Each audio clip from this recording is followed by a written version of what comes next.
Magandang araw po sa inyong lahat, lalong-lalo na po sa mga giliw nating tagapakinig. Sa araw po na ito ay mapapakinggan po natin ang kwento ng isang lalaking gagawin ang lahat para sa kanyang pamilya.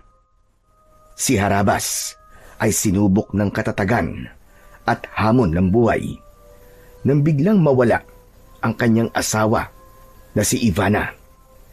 Bilang isang magsasaka, ay kakailanganin niyang iwanan ang palayan sa pangangalaga ng kanyang anak na si Val upang mapuntahan ang asawa sa baryo ng Aklan. Dito niya makikilala ang isang antingerong magbibigay sa kanya ng kakaibang sandata at mutya na magagamit niya laban sa mga kampon ng kadiliman. Magagawa pa kaya niyang mabawi ang kanyang asawa na si Ivana? Magtagumpay kaya siya laban sa lumalakas na puwersa ng kadiliman? Sama-sama po nating pakinggan ang buhay at pakikipagsapalaran ng magsasakang manunugis na sumugod sa baryo ng Aklan. Ngunit bago po ang lahat, mga idol, huwag naman po nating kalimutang mag-subscribe at i-hit ang notification bell sa aking YouTube channel na The Voice Addict at Apong Isaak para sa mas marami pang makapigil hiningang kwentong aswang at katatakutan mula sa mundo ng kababalaghan. Umpisahan na po natin ang kwento. Anak, halika nga muna rito. Mag-usap tayo. Itigil mo na muna ang pagsusulat mo. Sino ba yung madalas na sinusulatan mo? Tay, kaibigan ko lang po. Nakatira po siya sa Aklan. Gusto ko po sanang hanapin niya po si nanay. Tay, teka po. Tungkol po ba saan ang pag-uusapan natin? Tungkol sa nanay mo, anak. Balak kong sundan siya sa Aklan. Nag-aalala na ako. Hindi na siya nakabalik simula nang umalis siya. Tay, iiwan niyo po ako dito? Oo, anak. Hindi kita pwedeng isama ron. Delikado at mapanganib para sa'yo. Pero tay, paano naman po ako dito? Baka ikaw naman po ang hindi na bumalik. Bakit, anak? Wala ka bang tiwala sa akin? Dati ako manunugis ng mga aswang. Kaya alam ko na ang pupuntahan ko ay maraming masasamang elemento at nagtatago sa dilim. Kaya nga masyado na ako nag-aalala sa nanay mo eh. Paano ko napahamak na siya? Tay, sasama na lang po ako. Huwag mo po akong iiwan dito na mag-isa. Hindi ka pwedeng sumama sa akin, anak. Sino may iwan sa palayan? Ikaw lang ang maaasahan ko rito na magbabantay sa tanim natin ng mga palay. Pati na ang pag-aalaga sa mga hayop. Alam mo naman, anak, na marami pa rin na magdanakaw ngayon. Tay, ayoko pong maiwan dito eh. Nakikiusap po ako sa inyo, tay. Isama niyo na lang po ako. Sige na. Anak, nakikiusap din si tatay sa'yo. Mahalaga ka sa akin. Ayokong pati ikaw ay mapahamak ng dahil sa amin ng nanay mo. Isa pa, mapanganib ang lugar na pupuntahan ko. Sana naman ay maintindihan mo ko, anak. Huwag nang matigas ang ulo mo. Mahirap din naman sa akin na iwan ka rito na mag-isa. Ngunit mas pipiliin ko na hindi kita isama kesa mapahamak ka sa pupuntahan ko. Tay, nag-aalala po ako sa inyo ni nanay eh. Natatakot po ako eh. Tulad ng sinabi ko, anak, wala ka bang tiwala kay tatay? At wala ka rin bang tiwala sa Diyos? Hindi niya ako pababayaan, anak. Kaya huwag kang matakot. Meron po akong tiwala sa Diyos, tay. Pero sa lugar po na pupuntahan mo, wala akong tiwala dun. Val, anak, basta't magtiwala ka sa akin. Huwag kang mag-alala. Kilala mo naman ako. Kaya kong ipagtanggol ang sarili ko. Sige na, sige na. Tama na ang usapan na to. Buo na ang desisyon ko, anak. Maiiwan ka muna rito at huwag mong pababayaan ang palayan natin. Aasahan kita, anak. Tay, iiwan niyo po talaga ako rito? Hindi naman kita iiwan, anak eh. Babalik ako kagad at sa pag-uwi ko rito, pangako ko, kasama ko na ang nanay mo. Kaya huwag ka nang umiyak dyan. Walang mangyayaring masama sa amin ng nanay mo. Parang pinipiga ang puso ng may 40 taong gulang na si Harabas. Pinagmasdan niya ang mukha ng kanyang anak na si Val. Nakatungo ito at umiiyak habang ang luha ay pumapatak sa kulay dilaw na papel na madalas na pinagsusulatan nito. Palagi niyang nakikitang nagsusulat ang anak para sa kaibigan nito na nakatira sa Aklan. Dala ng awa ay mahigpit niyang niyakap ang kanyang anak na si Val. Mas lalong lumakas ang iyak nito. Kaya hindi siya umalis sa tabi nito hanggat hindi ito tumitigil sa pag-iyak. Isang malalim na buntong hininga ang pinakawalan ni Harabas habang nakatanaw sa labas ng bintana. Isang magsasaka si Harabas sa baryo ng Padan Antique. Tinalikuran niya ang pagiging manunugis ng mga aswang magmula nang makilala niya ang kanyang asawa na si Ivana. Nagtanan lamang sila noon mula Aklan hanggang Antique. Ngunit nang mabalitaan ng kanyang asawa na namatay na ang ina nito, ay sinundo ito ng isang lalaking hindi niya nakita kung sino. Si Val lamang ang nakausap ng lalaki para ipagpaalam ang kanyang asawa na si Ivana. Dahil ng mga oras na yon ay nasa palayan siya. 2 linggo nang hindi umuuwi si Ivana sa kanila. Kilala niya ang asawa. Hindi ito nakakatagal nang hindi sila kasama. Kaya mas lalo siyang nag-alala. Hindi niya alam kung magkikita ba silang dalawa ni Ivana. Pagkatapos nilang mag-usap na mag-ama, wala silang imika ni Val nang pumasok sila sa kanilang kwarto. Dala ng malalim na pag-iisip, hindi na malaya ni Harabas na nakatulog na pala siya at sikat na ang araw nang siya ay magising. Tay, gising na po. Nagandaan na po ako ng almusal natin. Iminulat ni Harabas ang kanyang mga mata at iginala ang kanyang paningin sa loob ng kanyang kwarto. Itinukod niya ang 2 niyang kamay at bumangon sa kanyang higaan na gawa sa kawayan. Bago inalis ang kumot na alam naman niyang hindi siya ang may gawa.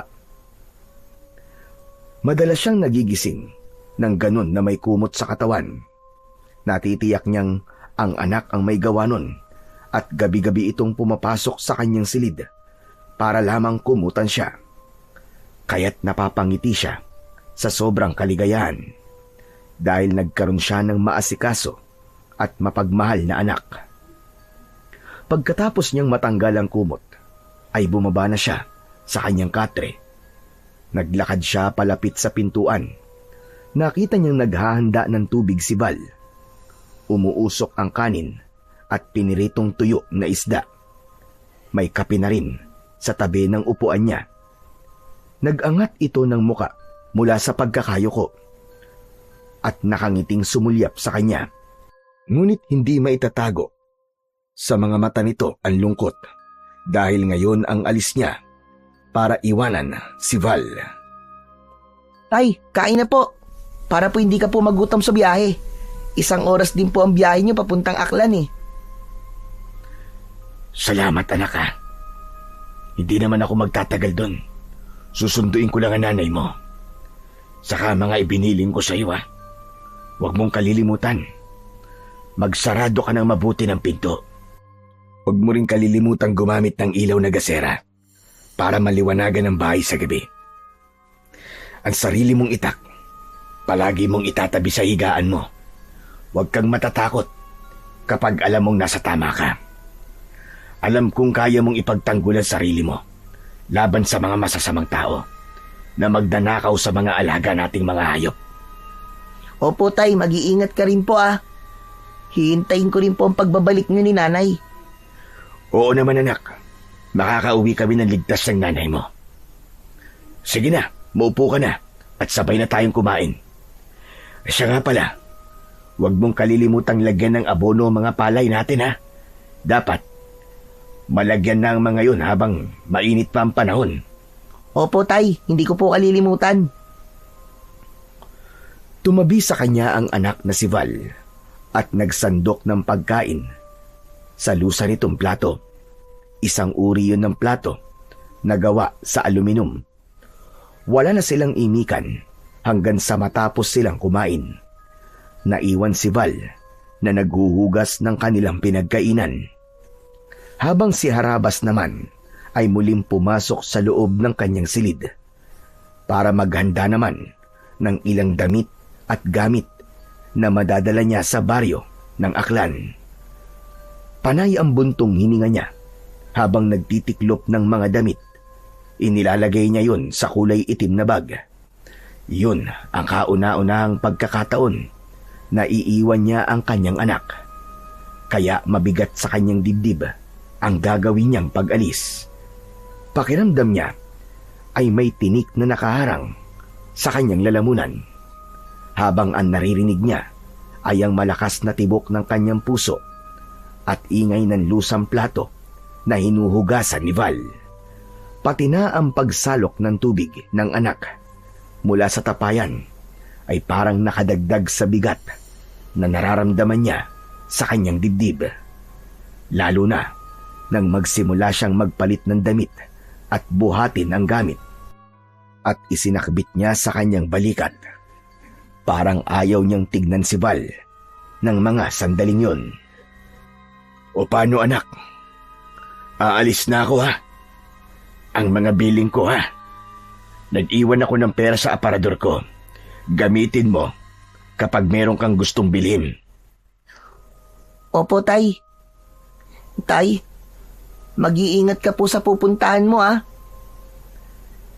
Hindi siya sinulya pa ni Val. Tuloy pa rin ang paghuhugas nito ng pinggan at ng mga baso. Isang malalim na buntong hininga ang pinakawalan niya. Hindi niya natiis ang anak at nilapitan niya ito. Mahigpit niya tong niyakap at napuna niyang marami ng luha ang umaagos sa pisngi ng anak. Anak, gagawin ko to para sa nanay mo. Kaya kailangan mo magpakatatag. May tiwala ako sa iyo, anak. Kaya natin to. Nang bumitiw sa pagkakayakap si Val kay Harabas, ay tinitigan niya ito sa mga mata at pilit na pinalalakas ang loob nito. Maya-maya pa, ay nakita niyang tumango ang kanyang anak bilang tanda ng pagpayag nitong umalis siya. Ginulo niya ang buhok ng kanyang anak sa katuluyang nagpaalam dito. Mabigat ang hakbang ng paa na lumabas siya ng kanilang bahay. Diretso ang lakad na tinahakandaan papunta sa tabi ng mabatong kalsada. Yun ang tamang oras ng pagdaan ng biyahe papunta sa Aklan. Isang jeep lang din ang bumabiyahe sa baryo nila na kapag naiwan ang sasakyan ay kakailanganin na maghintay na naman ng kinabukasan. Pagkalipas ng ilang minuto ay nakarating na siya sa gilid ng kalsada. Para bang mabigat ang kanyang dibdib na palayan dasal na sana ay gabayan siya ng Panginoon sa kanyang paglalakbay. Maya-maya pa ay nakarinig siya ng tunog ng busina ng sasakyan, kaya't napatayo siya ng tuwid at napatingin sa gawi ng paparating na jeep.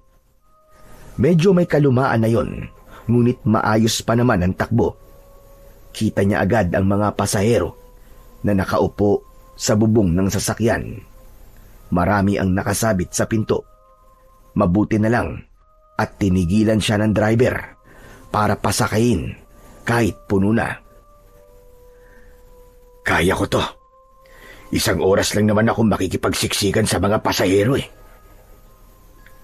Nakipagsiksikan si Harabas sa loob ng sasakyan at nakatanaw sa labas ng bintana.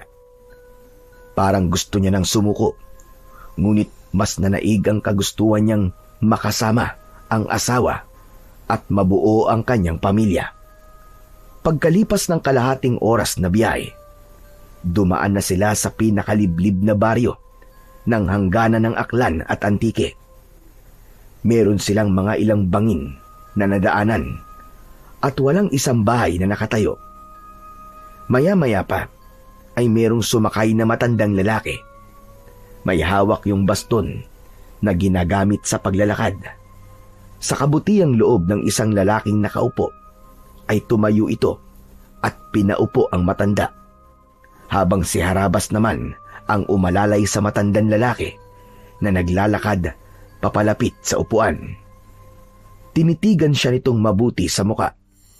Pagkatapos ay naupo sa katapat ng kanyang kinatatayuan, habang ang lalaking umalis kanina ay tumabi na rin sa kanyang tayo. Kagaya niya ay kumapit na rin ito sa bakal na nasa bubong ng jeep. Maraming salamat sa inyo, mga iho. Kayo lamang ang nagpaupo sa akin. Madalas ako sumasakay ng jeep, pero hindi man lang ako nakaranas na paupuin ng mga nakaupong lalaki. Siguro ay hindi kayo taga rito, ano? Sumagot ang lalaking nagmagandang loob kanina sa matanda. Sinabi nito na yun ang natutunan nito sa kinagisnang mga magulang. Nakilala ni Harabas ang lalaki sa pangalan na Roel, taga Maynila, at nagbabakasyon lang sa Aklan para sa kapatid na nagtanan. Nagkataon na dun din siya bababa ng sasakyan. Maging ang matandang tinulungan niya ay sa lugar din na yun papunta. Nalaman ni Harabas na kaya marami ang uuwi sa baryong yun dahil sa nalalapit na piyesta ng pagsikat ng bilog na buwan. Yun ang pinakamahalagang pagdiriwang ng baryo ng Natas sa Aklan para sa pagsisimula raw ng masaganang ani. Pero iba ang kabang bumundol sa kanyang dibdib. Iba ang pakiramdam niya sa nasabing pagdiriwang dahil ilang beses na siyang humarap sa iba't ibang klaseng labanan.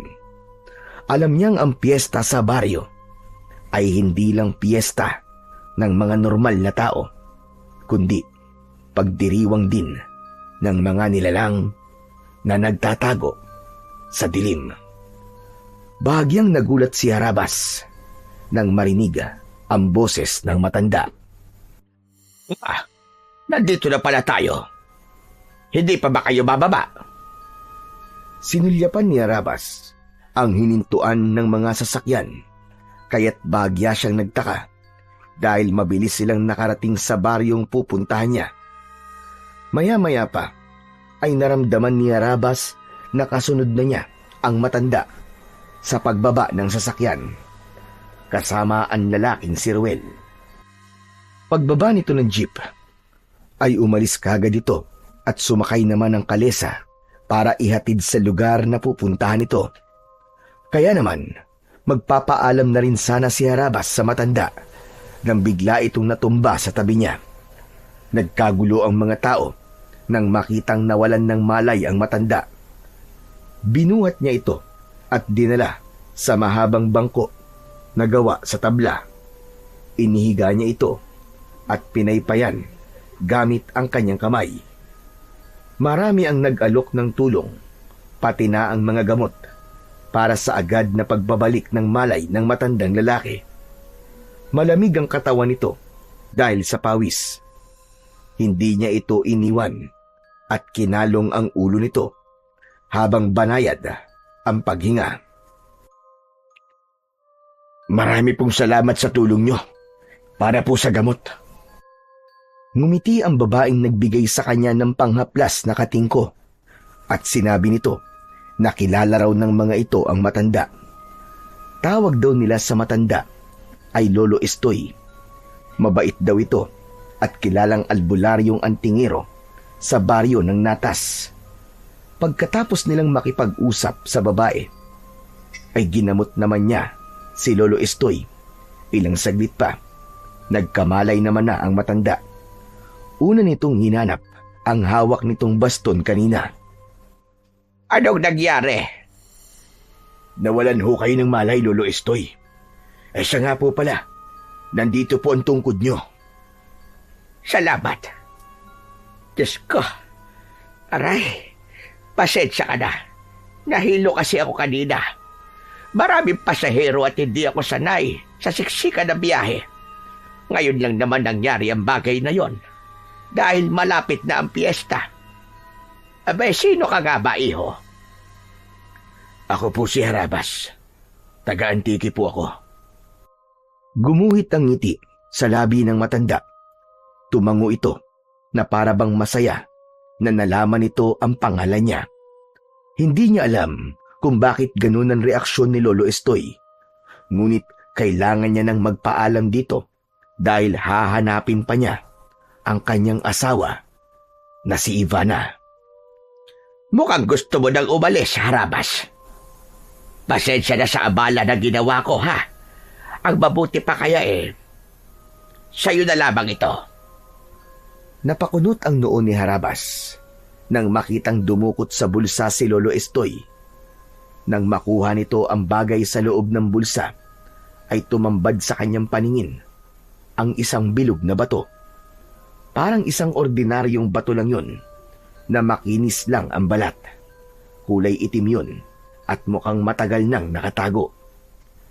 Isang bato? Ano naman po ang gagawin ko sa batong yan, Lolo Estoy? Magagamit mo ito. Isang mutya na nanggaling sa pusod ng supremo ng mga aswang. Ano po? Pambihira naman. Bakit niyo po yan binibigay sa akin? Bakit? Hindi ka ba naniniwalang mutya ito na galing sa pusod ng supremo ng mga aswang? Kakaiba ang mga aswang na nakatira rito. At malaki ang maitutulong nito sa iyo, Harabas. Kung ganun po, tama po ang hinala ko. Napugad niya ng mga aswang ang lugar na ito. Oo naman. Hindi ko naman maitatanggi yun. Kaya wala kang karapatan na pagkatiwalaan ang isa man sa lugar na to. Dahil halos lahat ng nakatira rito ay merong kakaibang pagkatao. Pero meron pa namang matitinong tao sa lugar na to. Kaya sige na, tanggapin mo na itong mutya. Ingatan mo ang bato na yan. Ililigtas ka niyan sa tiyak na panganib. May dahilan kung bakit tayo nagkita ngayon. Isipin mo na ako ang ipinadala ng Diyos para gabayan ka sa pupuntahan mo. Balang araw, matatapos din ang masasamang gawain ng mga taong naninirahan dito. Tumayo ang matanda at kinuha nito ang tungkod. Ang itsura ng kahoy ay pabaluktot sa hawakan. Kakaiba ang nakaukit na disenyo sa tungkod nito. Napatingin si Harabas sa mga taong abala sa pagtitinda ng mga pagkain sa mga pasaherong bumababa sa jeep. Sanay si Harabas sa ganung mga lugar. Dahil dati siyang manunugis ng mga aswang, hindi siya natatakot noon kapag nakikipaglaban sa iba't ibang uri ng mga aswang. Pero ngayon, kakaiba ang takot na nararamdaman niya. Para bang isang gera ang pupuntahan niya. Ganon din siguro kapag merong anak na alam niyang naghihintay sa kanya. Pinuno niya ng hangin ang kanyang dibdib bago siya tumayo at nagpaalam na sa matanda. Ngunit nagulat siya nang ibigay sa kanya ng matanda ang hawak nitong baston. Ikaw na ang gumamit nito, Harabas. Sa tingin ko ay mas kakailanganin mo yan. Hindi pwedeng maghiwalay ang tungkod at ang mutya. Bilang pagtanaw ng utang na loob ko sa iyo at sa pagtulong mo at pag-aalaga sa akin. Hala, sige na. Mag-iingat ka sa pupuntahan mo. Pero Lolo Estoy, hindi ko naman po ito kailangan. Mas kailangan niyo po ito sa paglalakad niyo. Nagkakamali ka, Harabas. Higit na mas kailangan mo yan. At kahit na anong mangyari, palagi mo yung dadalhin kahit saan ka magpunta. At ang bato na ibinigay ko sa'yo, palagi mo lang yang ilalagay sa bulsa mo. Hindi pa ito ang huli natin pagkikita. Muli tayong magkakasama at magkakausap. Mag-iingat ka sa pupuntahan mo. Pero hindi ko po ito matatanggap. Mahihirapan ka pong maglakad ng wala ang baston. Kaya kong maglakad ng wala ang baston. Isa pa, hindi lang yan basta baston, Harabas. Kapag iniikot mo ang hawakan yan, lalabas ang patalim sa loob. Magagamit mo ang talim sa oras na malagay ka sa panganib.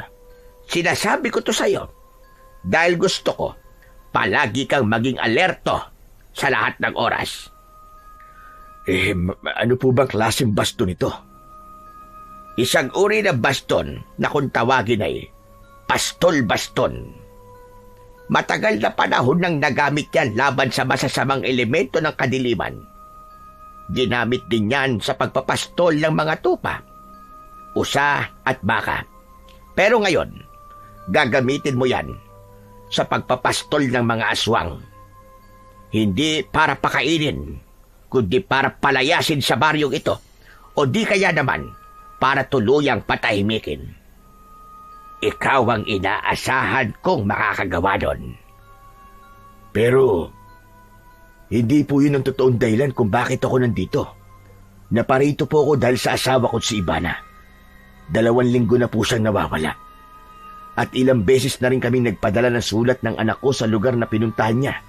Pero ni isang sagot ay wala pong nakarating sa amin. Kung tutusin po, marami nang pwedeng mangyari sa loob ng 2 linggo. Pero umaasa pa rin ako na sana ay walang nangyaring masama sa asawa ko. Kung nagpunta nga siya rito, natitiyak kong buhay pa siya. Pero kung naganap na ang piyesta, malamang wala na siya at hindi mo na siya mababawi pa. Ano pong ibig niyong sabihin, Lolo Estoy? Maraming kultura ang umiiral sa lugar na ito. At ang pinakasikat ay ang kulturang itim na kayang magparami ng kanilang kampon. Sa madaling salita, naghahanap sila ng mga babaeng pagtataniman nila ng mga binhi. Alam mo na kung anong ibig kong sabihin. Hindi pa naman huli ang pagdating mo dahil 5 araw mula ngayon ay magaganap pa lang ang pagbilog ng kulay pulang buwan. Kaya nga sinasabi ko sa'yo na ang mga bagay na ibinigay ko sa'yo ay ingatan mong mabuti. Sige po, Lolo Estoy. Iingatan ko po ito. Sige ho. Kailangan ko na po palang magmadali. Ikaw ang bahala. Basta hindi ako nagkulang ng paalala sa'yo.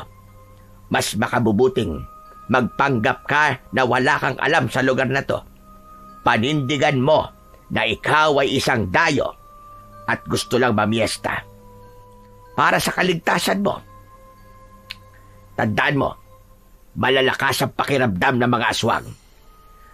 Aalalahanin ko po lahat ng sinabi niyo, Lolo Estoy. Kung kaya mo magpanggap na pilay, gawin mo para hindi mahiwalay sa iyo ang baston. Pati na ang batong hawak mo.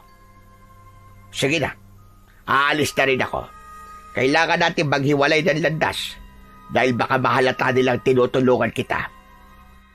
Saka nagsimulang maglakad ang matanda papalayo sa kanya. Kagaya ng sinabi ng matanda, ay nagpanggap si Harabas na pilay. Nakatanaw siya sa papalayong si Lolo Estoy. Sa kanya inilinga ang kanyang paningin sa paligid. Nakita niya ang kadarating lang na kalesa na maghahatid sa kanya sa bahay ng asawa. Kinausap niya ang kutsero, isang matandang lalaki na may suot na salakot ang kanyang nakitang may hawak sa tali ng kabayo. Pagkatapos niyang ipakita sa lalaki ang address na nakasulat sa papel, ay sumampa na ito sa unahan ng kalesa. Bago siya sumampa at pumasok na rin sa loob ng kalesa. Habang tinatahak nila ang makipot na daan, papasok sa baryo ng Natas, ay panay din ang linga niya sa paligid. Matataas na punong kahoy at mga palayan ang nakikita niya sa gilid ng mabatong kalsada. Ang maliliit na kubo na gawa sa kugon at kawayan ay malalaki ang agwat ng layo sa isa't isa. Tila tahimik at ang tanging maririnig na ingay ay ang yabag ng paa ng kabayo at malakas na huni ng mga ibon na nakadapo sa sanga ng mga puno. Pagkalipas ng isang oras na paglalakbay sakay ng kalesa, ay narating nila ang malaking bahay na gawa sa tabla at anahaw. Malawak ang bakuran. Maraming alagang manok na malayang nakakagala sa loob ng bakuran. Merong mga aso sa labas na panay ang tahol habang nakatingin sa kanya. Napansin niya ang isang lalaking nagsisibak ng kahoy. May hawak na palakol at walang suot na damit pang itaas. Merong panyo sa leeg at butil-butil ang pawis na makikita sa noo nito. Nakakunot ang noo ng lalaki na nakatayo at tumigil sa ginagawa. Makahulugang napatingin ito sa kutsero. Saka naman bumaba ng kalesa si Harabas, dala ang kanyang bag. Pagkatapos niyang magbayad sa lalaki, ay umalis na rin ito. Inayos na muna niya ang bag sa likod bago lumapit sa pintuan ng bakuran. Lumapit din ang lalaki sa kanya at nagtanong ito. Nino ka? At anong kailangan mo? Dito ho ba nakatira si Ivana? Ivana Aldawi po. Hindi agad sumagot ang lalaki na sa tingin niya ay edad 55 taong gulang na. Saka pinagmasdan siya mula ulo hanggang paa. Binuksan muna nito ang tarangkahan ng bakuran at nagpunas ng pawis sa noo gamit ang panyo na nakasampay sa leeg nito. Kaano-ano mo si Ivana? Kaibigan niya po ko. Inimbitahan po niya akong mamiesta sa inyo. Kayo po ba ang ama ni Ivana? Hindi ako ang ama ni Ivana. Ako nakabili sa lupang kinatitirikan ng bahay ng mga magulang ni Ivana. Pagkatapos niyang makipagtanan nun sa lalaking nakilala niya sa sulat, ibinenta ng kanyang mga magulang ang bahay at lupa nila sa akin. Matagal nang wala mga magulang ni Ivana rito. Mangyari niya, lumipat na sila ng ibang lugar. Ang nakatira na rito ay kaming mag-asawa kasama ang aming anak na si Tongtong Sahor. Nako, paano po yan? Wala pa naman akong ibang matutuluyan dito.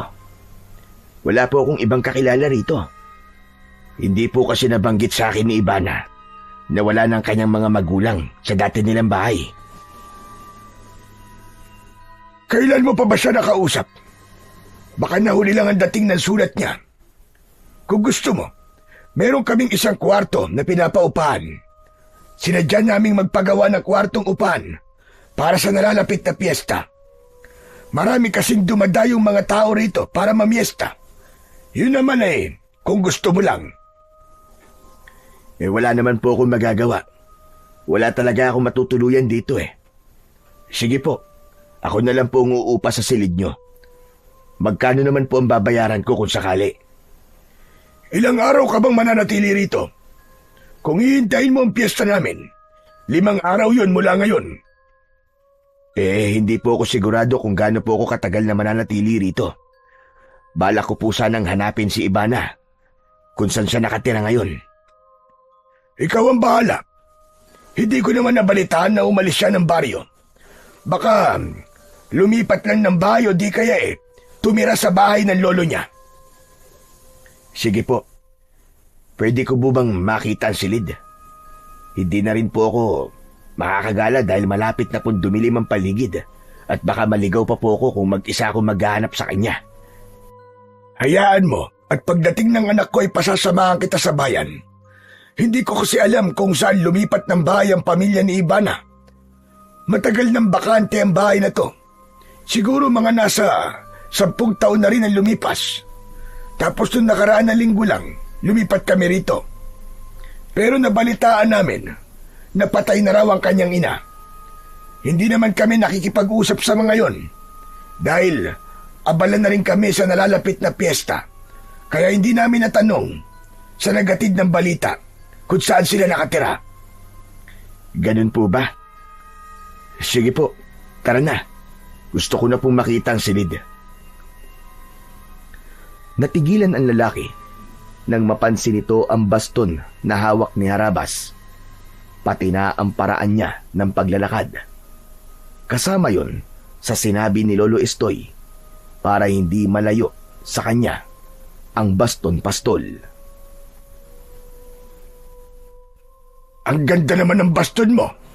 Hindi ko alam na may kapansanan ka pala. Mahihirapan ka nga maghanap sa bahay ni Ivana kung ganyan ang kalagayan mo. Dapat meron kang kasama kahit papano. Habang naglalakad, ay walang tigil sa pag-uusap ang dalawa. Inalalayan siya nito sa kaliwa niyang kamay, papasok sa loob ng bahay nito. Wala na po akong pamilya. Meron po akong asawa at anak.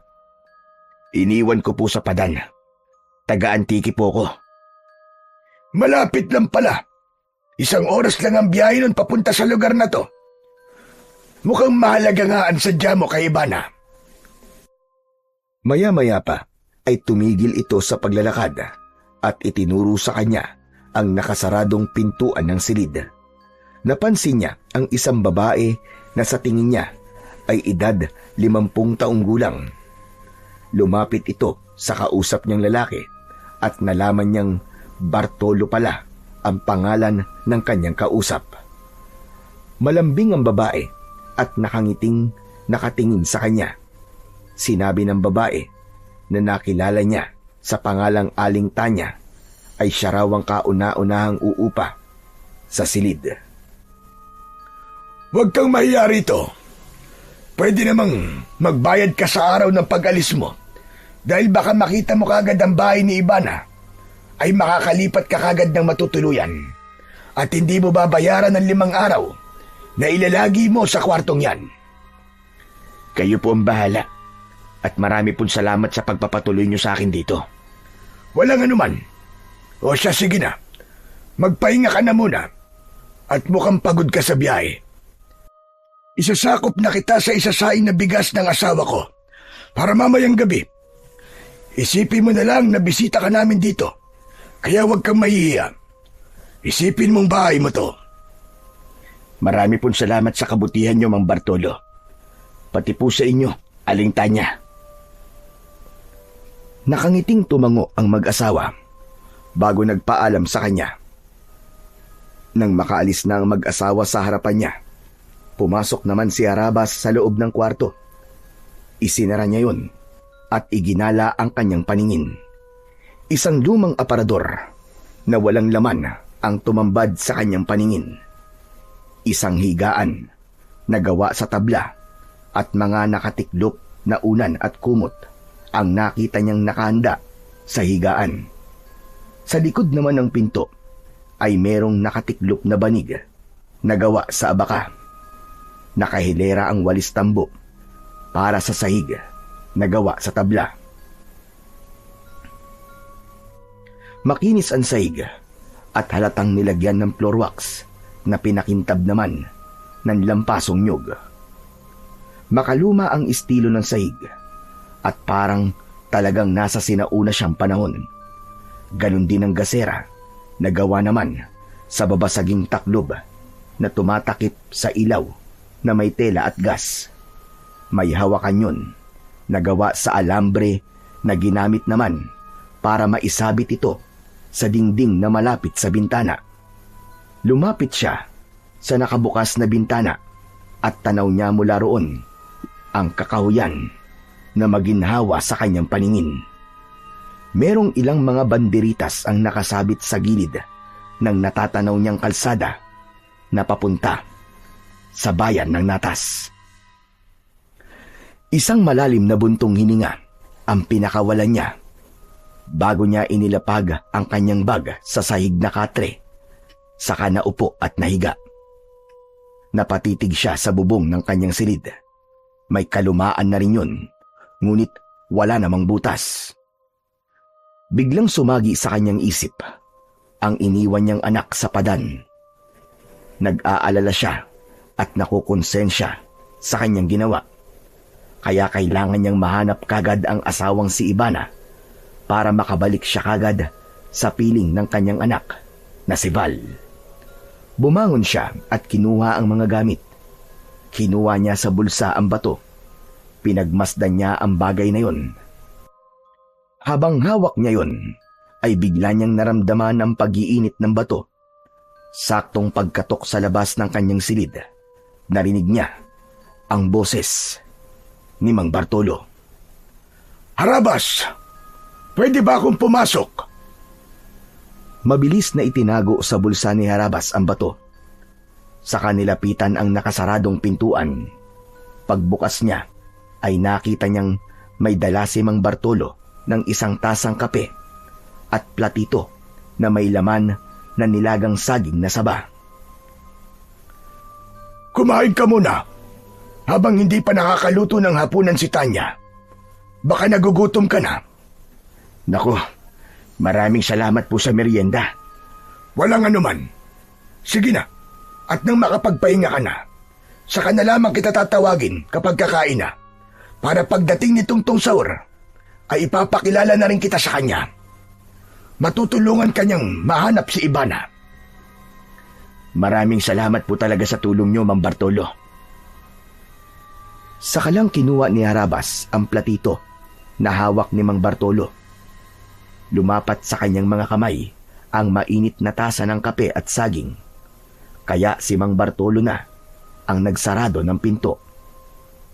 Ipinatong niya ang kape at nilagang saging sa ibabaw ng lamesa bago niya muling dinukot ang bato na kanina pang umiinit sa loob ng kanyang bulsa. Gulat na gulat siya sa itsura ng bato. Ang kulay itim na bato ay naging kulay pula. Naglalagablab ang itsura na merong katamtaman na init. Diyos ko, ang mutya. Paano nagkaganito ang kulay ng bato? Ano kaya ang ibig sabihin ng pagbabago ng kulay ng bato? Ganito kaya ang mutya? Maraming katanungan ang nabuo sa isip ni Harabas. Habang nakaangat ang kanyang kamay, ay sinisipat ang itsura ng hawak niyang bato. Hindi naman masyadong mainit ang bato, kaya lang ay nagtataka siya sa itsura ng mutya. Hindi sinasadyang nabitiwan niya ang bato at pumatak yun sa nilagang saging. Nanlalaki ang mga mata nang makita ang kulay itim na usok na lumabas mula sa saging. Napaatras siya ng upo habang hindi inaalis ang paningin sa platito. Napalunok siya ng laway at nagtataka sa nakikitang itsura ng pagkain. Sandali, ano nangyayari? Bakit nagbago ang kulay ng nilagang saging nang bagsakan ito ng mutya? Nanginginig ang kamay ni Harabas nang damputin niya ang bato sa platito. Nagbalik sa dating kulay ang bato na kulay itim. Kaya naman, nang mahawakan niya ang bato, ay sinubukan niyang bitiwan ng mutya sa tapat naman ng tasa ng kape.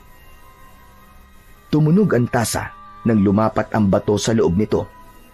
Mas lalong nanlaki ang mga mata ni Harabas nang unti-unting nagbago ang kulay ng kape. Naging isang malapot na kulay pulang likido ang kape. Bumundol ang kaba sa kanyang dibdib at nagpasalamat sa matandang nagbigay sa kanya ng mutya. Dahil sa kauna-unahang pagkakataon, ay iniligtas siya ng mutya. Merong kakaiba sa pagkain ko. Tama si Lolo Estoy. Hindi nga dapat ako magtiwala sa kanila.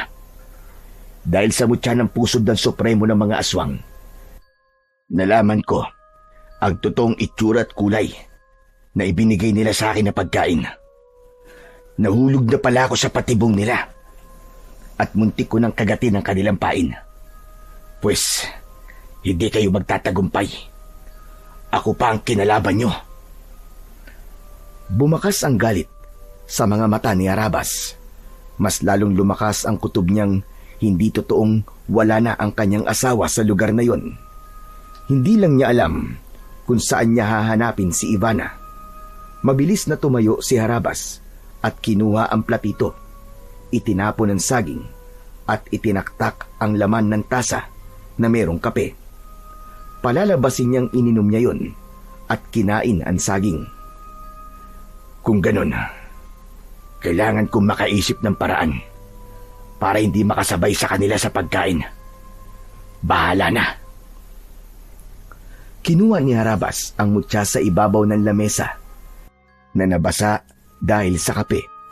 Saka isinilid niya yon sa kanyang bulsa. Ngayon, ay alam ko na kung ano ang palatandaan sa bato. Malalaman ko kung aswang o tao ang kaharap ko sa pamamagitan ng pag-iinit ng mutya. Kailangan ko magdoble sa pag-iingat para sa anak kong si Val na naghihintay sa akin sa pagbabalik namin ni Ivana. Kailangan ko ng karagdagang pag-iingat. Hindi ko akalain na balak nila akong gamitan ng itim na kapangyarihan. Marahil sa simula pa lang, ay alam na nila kung sino ko. Maya-maya pa, ay narinig naman ni Harabas ang ilang katok sa labas ng pinto. Tinawag siya ni Aling Tanya at sinabi nitong kakain na. Pagkakataon niya na yon na umisip ng idadahilan para hindi siya makasabay sa pagkain sa mga ito. Muli niyang sinilyapan ang lamesa at kinuha ang walang laman na tasa at platito. Nagtungo siya sa pinto at binuksan yun, habang ang kabang nararamdaman sa dibdib ay mahahalata sa nanginginig niyang kamay. Pilit siyang nagpakatatag. Kalmado siyang humarap sa babae. Sinabi nitong kakain na at siya na lamang daw ang hinihintay ng mga ito. Nasa kusina na rin daw ang anak nito na si Tungtong Sahur. Pasensya na po, Aling Tanya, hindi na po ako makakakain. Busog na po ako sa saging na dinala sa akin ni Mang Bartolo Marami pong salamat sa pag-aalok niyo sa akin ng pagkain. Pero napagod po ako sa biyahe kaya magpapahinga na po muna ako. Pakisabi na lang po kay Mang Bartolo. Salamat po at pasensya na.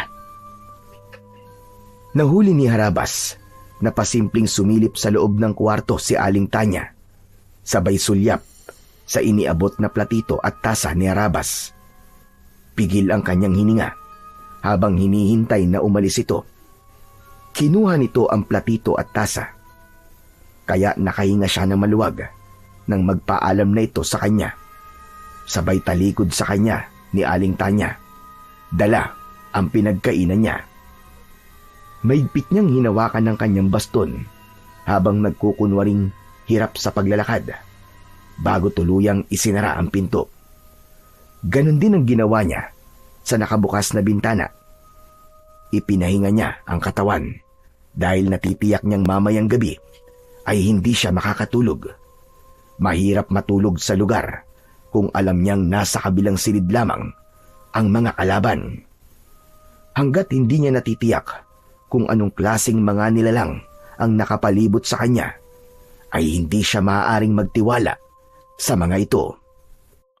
Isang malalim na buntong hininga ang pinakawalan ni Harabas bago ipinikit ang kanyang mga mata, habang ang maririnig niyang ingay ay ang putak ng mga manok na tumutuka sa lupa sa likod ng kanyang kwarto, malapit sa bintana. Hindi niya namalayan na nakatulog na siya, kaya hindi niya alam kung anong oras siya nagising. Iginala niya ang kanyang paningin. Madilim na ang paligid at nakakabingi ang katahimikan na yon. Pakiramdam niya, wala siyang kasama sa bahay, ngunit napalitan yon ng malakas na kaluskos sa kanyang bubong. Tila pusang nagkukutkot at binubutas ang anahaw na bubong. Hinawakan ni Harabas ang baston, maging ang kanyang mutya sa loob ng kanyang bulsa ay umiinit ng mga sandaling yun. Kaya natitiyak niyang hindi isang hayop ang nasa bubong, kundi isang nilalang na matagal na niyang kinakalaban. Sino yan? Umalis ka sa bubong. Kung hindi, bubutasin ko ng kutsilyo ang katawan mo. Taglit na tumigil ang kaluskos sa itaas ng bubong at lumipat yon sa kanyang dingding sa nakasaradong bintana na gawa sa sawaling kawayan. Mahigpit pa rin ang pagkakakapit niya sa kanyang baston habang hindi inaalis ang paningin sa pinagmumula ng ingay. Kahit hindi niya nakikita ang nilalang na yon, alam niyang matulis na kuko ang gamit nito sa pagkaskas ng bagay na yon sa kanyang dingding. Hindi nagpahalata si Harabas sa nararamdaman niyang takot. Matapang niyang binuksan ang bintana. Tumambad sa kanyang paningin ang kalbong nilalang na merong mapupulang mga mata. Mataas sa ulo ang tenga nito at merong mahabang dila. Maliit na bibig at ilong na parang sa paniki. Kapansin-pansin ang malakahoy nitong katawan na parabang balat ng isang kalabaw. Bumaluktot ang katawan nito. Umikot ang mga kamay at leeg papunta sa likod. Para siyang tinatakot sa taglay nitong nakakatakot na anyo. Higit pa roon ay meron din itong kakayahan na humaba ang kamay. Sinakal siya nito sa kanyang leeg. Naramdaman ni Harabas ang malakas na kamay ng nilalang at hinila siyang palabas ng bintana. Bitiwan mo ako! Halimaw ka! Naramdaman ni Harabas ang pagbagsak ng kanyang katawan sa lupa. Ngunit hindi niya binitiwan ang baston. Sa halip ay ipinalo niya ang baston sa kamay nito. Tila napaso ito at nabawi ang kamay. Kaya naman, nagkaroon ng pagkakataon si Harabas para lumaban sa aswang. Nagulat ang nilalang sa pagsirko niya sa ere. Pagbagsak niya sa lupa ay sakto yun sa harapan ng nilalang. 2 palo kagad ang ginawa niya na tumama sa leeg ng kalaban. Bumagsak ito ng pasadsad sa lupa habang umaangil at pilit na tumatakas papalayo sa kanya. Dinukot niya ang mutya sa kanyang bulsa at kitang-kita niya ang kulay pulang liwanag na bumalot sa bato. Kasabay ng paghigop nito sa kulay itim na usok na lumabas sa katawan ng aswang. Pumasok yon sa kanyang mutya. Kitang-kita niya rin ang pagkikikisay ng katawan ng aswang hanggang sa masunog ito. Ngunit hindi pa man nakakabawi sa pagkakabigla si Harabas ay dumating naman ang 2 pang nilalang. Mga mukhang kahoy ang mga ito na parang hindi tinatablan ng kahit na anong sandata. Sinubukan niyang itaas ang bato, ngunit hindi nangyari sa mga ito ang nangyari sa unang aswang na pinatay niya. Hindi nahigop ang kulay itim na usok mula sa katawan ng mga ito. Nakangising nakatayo ang mga ito habang tumutulo pa ang malapot na laway sa bibig. Baka magkaugnay ang baston at mutya. Kagaya na sinabi ni Lolo Estoy na hindi dapat maghiwalay ang mutya at baston. Kailangan ko muna sigurong masaktan sila bago mahigop ang kanilang itim na kapangyarihan sa katawan. Mabilis na kumilos si Harabas. Sinugod niya ang mga ito at tigi-isang sipa ang kanyang ginawa. Tinamaan niya sa muka ang unang nilalang bago niya pinalo ng kanyang baston. Pasadsad itong bumagsak sa lupa bago niya binalingan ang isa pang nilalang na papasugod sa kanyang kinaroroonan. Naiwasan niya ang pagtama ng matulis nitong mga kuko sa kanyang muka at sa pagtayo niya ay kinalawit niya ang leeg nito ng kanyang baston. Sabay palo ng malakas sa ulo nito. Bumagsak din ito sa lupa katabi ng unang aswang na tinamaan niya ng baston. Sa kanya itinaas sa ere ang bato na kulay pula. Mula sa katawan ng mga ito ay lumabas ang kulay itim na usok na parabang yun ang nagsisilbing kapangyarihan ng mga ito para maging isang ganap na aswang. Pumasok ang itim na usok sa hawak niyang mutya. Kasunod ng pagkikikisay ng katawan ng mga aswang hanggang sa tuluyang lamunin ng apoy. Nanlalaki ang mga mata ni Harabas at hindi makapaniwala sa nasaksihan niyang kapangyarihan ng mutya ng pusod ng Supremo ng mga aswang. Talagang mahirap kalaban ang Supremo, lalo na kung yun ay isang uri ng mutya. Kung ganun, matatalo ko ang mga aswang at mahihigop ng mutya ang kanilang kapangyarihan sa pamamagitan ng baston. Habang natitigilan si Harabas, ay muli niyang itinago ang kanyang mutya sa bulsa at ginamit ang baston para itukod ulit sa lupa. Nagkunwari ulit siyang pilay. Saktong dumating ang mag-asawa at lumapit ang mga ito sa kanya. Bakas ang kunwaring pag-aalala sa mukha ng mga ito. Kaya naman, nagkunwari din si Harabas na wala siyang alam sa pagkatao ng mga aswang. Hanggat hindi niya nakikita si Ivana, kailangan niyang magtiis. Nakangiti siyang humarap sa mag-asawa. Harabas, ano nangyari? Meron kaming narinig na mga ingay kanina. Malikot ang mga mata ni Mang Bartolo nang lumapit ito sa kanya.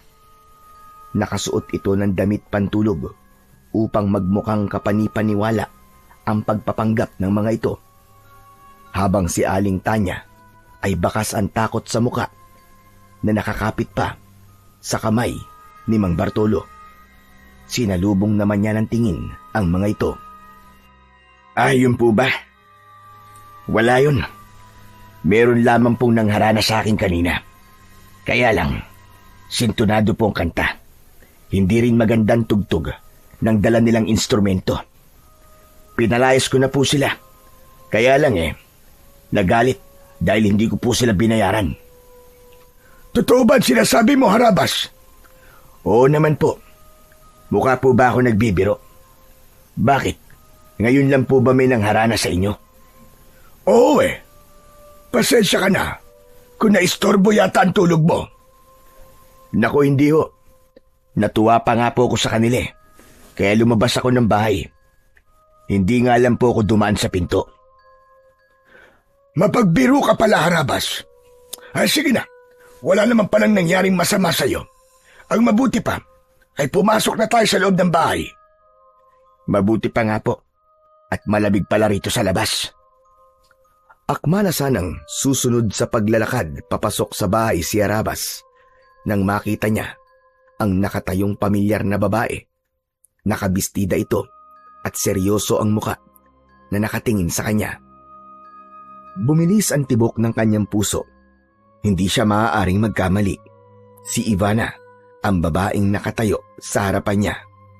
Tulala ito at nakatingin lang sa kanya. Wala itong emosyon sa muka. Naluluwa ang kanyang mga mata. Nalalapitan sana ito. Ngunit humarang ang isang lalaki. Malaki ang katawan at moreno. Matapang ang mga mata at medyo matangkad sa kanya ng konti. Bakit pare? Kilala mo ba ang asawa ko? Tila merong libo-libong tinik na humarang sa lalamunan ni Harabas nang marinig niya ang sinabi ng lalaki. Kung hindi siya nagkakamali, marahil ito ang binatang anak ni Mang Bartolo at Aling Tanya. Nakuyom niya ang kaliwa niyang kamay, habang ang kanan naman niyang kamay ay humigpit ang pagkakakapit sa baston. Muli niyang sinulyapan ng kanyang asawa at hindi siya makapaniwalang hindi siya nito nakikilala. Tinatanong kita, may problema ba? Bakit nakatingin ka sa asawa ko? Wala. Nagulat kasi ako sa pagdating niya. Napakaganda pala ng asawa mo. Ikaw ba si Tungtung Saur? Oo, ako nga. Bakit mo ako kilala? Nabanggit ka na sa akin ni Mang Bartolo. Anong pangalan ng asawa mo? Siya si Isabel. Siya ang pinakamamahal kong asawa na si Isabel. Sa pangalawang pagkakataon, ay parang gusto nang suntukin ni Harabas ang lalaki sa pagmumukha nito. Gusto niyang ipagsigawan na si Ivana ang babaeng tinutukoy nitong asawa. Hindi niya naiintindihan ang nangyayari, ngunit iisa lang ang natitiyak niya. Merong nangyaring kakaiba sa kanyang asawa, kaya hindi na ito nakabalik. Gusto niya itong yakapin, pero pinigilan niya ang kanyang sarili. Kailangan niyang magtimpi ng galit dahil kapag nagkamali siya ng desisyon, buhay ng kanyang asawa ang magiging kapalit. Kailangan niya lang na umisip ng paraan kung paanong maitatakas si Ivana. Idagdag pa ang alalahanin niyang tila wala sa sarili ang kanyang asawa. Sige na, pumasok na tayo sa loob ng bahay. Masyado nang malalim ang gabi. Nang pumasok ang dalawa at nasa likod si Arabas, napigilan sariling hininga. Lalo na nang malaman niyang katabing silid lamang niya ang kwarto ng dalawa. Iniisip pa lang niya na hinahalikan ng ibang lalaki ang kanyang asawa ay parang gusto niya nang pumatay. Lalo na kung malapit lamang sa kanyang silid at sa ilang araw na nawala ang kanyang asawa ay maaaring meron nang nangyari sa mga ito. Sinamantala ng lalaki ang kahinaan ng kanyang asawa. Kulang na lang ay mabali sa kamay ni Harabas ang hawak niyang baston dahil sa labis na galit. Humarap sa kanya si Tungtong Sahur habang nakangiti. Ikinagagalak nga pala kitang makilala, Harabas. Nakilala ko na rin ang pangalan mo dahil kinananay at tatay. Bukas na lang kitang sasamahan para hanapin ang kaibigan mo si Ivana. Bago ito tuluyang pumasok sa loob ng kwarto na hindi hinintay ang mga sasabihin niya, sumili pa ito sa pintuan habang nakaakbay kay Ivana na ngayon ay pinangalanan niyang Sabel. Matagal bago pumasok sa loob ng kanyang silid si Harabas, naiwan siyang nakatitig sa nakasaradong pintuan ng kwarto ni Tungtong Sahur. Maya-maya pa ay narinig niya ang boses ni Mang Bartolo. Bakit hindi ka pa magpahinga, Harabas? Maaga yata kayong aalis bukas, kasama ni Tungtong Sahur. Humarap siya kay Mang Bartolo. Sinalubong niya ang tingin nito. Sa pagkakataong yun, ay wala na ang asawa nitong si Aling Tanya. Kahit ako na lang po maghanap kay Ivana. Nakakahiya naman po, baka nakakaabala na po ako sa inyo. Naku, hindi ka naman nakakaabala sa amin, Harabas. Mabuti nga yun nang meron kang makakasama sa paghanap kay Ivana. Isa pa, ay hindi mo kabisado ang lugar na to. Ayos lang po ako, Mang Bartolo. Kaya ko na po mag-isa. Ganun ba? O sige, ikaw ang bahala. Sige po, magpapahinga na po ako. Sana naman, Harabas, huwag kang mailang sa amin. Magaan ang loob ko sa'yo, kaya masaya akong masaksihan mo ang piyesta namin dito. Teka, naubos mo na ba ang ibinigay kong saging at kape sa'yo kanina? Opo, kaya nga po, hindi na ako nakasalo sa inyo ng hapunan eh. Mabuti naman kung ganun. Sige na, at kailangan ko na rin matulog. Malalim na ang gabi. Napagod din ako sa pagsisibak ng kahoy kanina. Pinaghahandaan ko na kasi ang darating na piyesta. Mahirap kapag basa ang kahoy na ipanggagatong sa kalan. Maulan pa naman ngayon. Nang makapagpaalam ang lalaki, ay tumalikod na ito sa kanya. Saka naman nagpasya si Harabas na pumasok na sa loob ng kanyang silid na inuupahan. Napabuntong hininga siya habang nagpakawala ng malakas na suntok sa ere. Parang pinipiga ang puso niya kapag naiisip niyang nasa kabilang silid lamang ang kanyang asawa. Hindi na siya dinalaw ng antok ng gabing yon. Kaya naman, maaga siyang bumangon sa kanyang higaan. Agad siyang lumabas ng kanyang silid para makita ang kanyang asawa. Ngunit nagtataka siyang si Tungtong Sahur lang ang nakita niyang nakaupo sa harap ng lamesa. Seryoso itong nakatingin sa kanya at inalok siya ng kape. Ngunit tinanggihan niya yon at sinabi niyang hindi siya nagkakape sa umaga. Pakisabi nga pala kay Mang Bartolo na mag-iikot lang ako sa labas ng bakuran. Baka meron akong masagap na balita tungkol sa taong hinahanap ko. Ikaw ang bahala. Basta wag kang lalayo sa bahay. Marami ang masasamang nilalang na nagkalat sa tabi-tabi. Baka matsyempuan ka. Nabanggit naman yata sa'yo ni tatay na ibang lugar na to kumpara sa lugar na pinanggalingan mo. Wala pa naman nababanggit sa akin si Mang Bartolo tungkol sa bagay na yan. Teka, sandali lang. Napansin kong marami pala kayong hinog na saging na saba. Sinundan ang tingin ni Tungtong Sahur ang tinitignan ni Harabas. Saka ito muling bumaling sa kanya habang nakangiti. Mas lalong nagngingit-ngit sa galit ang kalooban ni Harabas dahil sa patuloy na pagkukunwari ng kanyang kaharap. Kung siya lang ang masusunod at hindi mapapahamak ang asawa, ay matagal niya nang tinapos ang buhay ng mga ito. Kilala si Harabas na isang mabangis at malupit na manunugis ng mga aswang. Kaya nga, binansagan siyang si Harabas na ang ibig sabihin sa kanilang lugar ay malupit, mabangis at padalos-dalos magdesisyon. Ang ugali niya ay wala siyang pakialam sa mangyayari sa kinabukasan. Ngayon lang siya nagtimpi ng ganun para sa kanyang asawa na si Ivana. Hindi ka na nakapagsalita dyan. May problema ba? Wala. Ano nga ulit yun? Hindi ba't sinabi mo kanina na marami kaming saging na saba? Isa kasi ang prutas na yan sa ginagamit namin pansalubong sa mga bumibisita sa bahay namin. Biglang bumundol ang kaba sa dibdib ni Harabas. Sa isip niya ay alam na niyang kung ano ang bagay na ginagamit ng mga ito para makulong sa bitag ang kanilang mga biktima. Sigurado siyang ang nangyari sa kanya kahapon ay tangkana ng mga ito na gawin siyang aswang.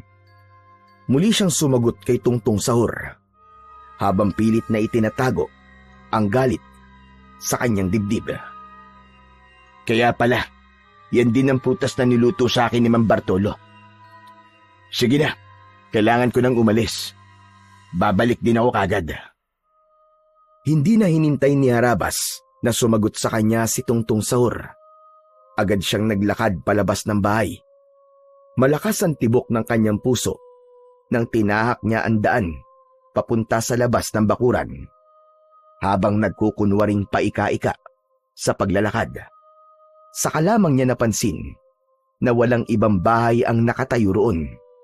Tanging ang malawak na kakawyan ang nakikita niyang nasa gilid ng kalsada. Naglakad pa siya ng ilang metro at nang makita niya ang dalawang bahay ay saglit siyang nagpahinga. Meron yung tindahan at nagulat siya nang makita ang lalaking nakasabay niya sa jeep. Ruel? Ruel, ikaw ba yan? Aba, hindi ko alam na dito ka pala nakatira. Tumango ito bilang pagtugon sa tanong niya. Sinabi nitong sinundo nito ang kapatid na naglayas at sumama sa nobyo nito. Maayos naman daw ang biyanan ng kapatid nito, pero biglang nag-alala si Harabas nang mabanggit ni Ruel kung natikman na niya ang nilagang saging na saba. Ang ibig mong sabihin kumain ka ng saging? Sumagot si Ruel. Sinabi nitong bihira daw itong makatikim ng ganung pagkain dahil nasanay ito sa mga pagkain sa Maynila. Biglang napaunat sa pagkakaupo si Harabas nang tila napansin niyang namula ang mga mata ni Ruel. Nag-alala siya sa lalaki dahil natitiyak niyang nakakain na nga ito ng prutas na ginamitan ng itim na kapangyarihan. Hindi siya nakapagsalita at hindi makatingin sa mga mata nito. Naramdaman din niya ang pag-iinit ng kanyang mutya sa bulsa. Nalulungkot siyang nabiktima na ng itim na kapangyarihan ng mga aswang ang lalaking nagpakita ng kabutihan kay Lolo Estoy. Maya-maya pa ay narinig niya na nagtanong ito tungkol sa nangyari sa paa niya. Natatandaan niyang alam nito na hindi siya totoong pilay, kaya umisip siya ng paraan kung paano niya mapapanindigan ang pagkukunwari niya. Naaksidente ako sa kalesa nang magkahiwalay tayo sa sasakyan at ibinigay sa akin ni Lolo Estoy ang basto na to. Yung matandang tinulungan mo. Tumango ito at sinabing naaalala ang matanda. Saka ito nagsimulang magkwento ng tungkol sa buhay nito sa Maynila.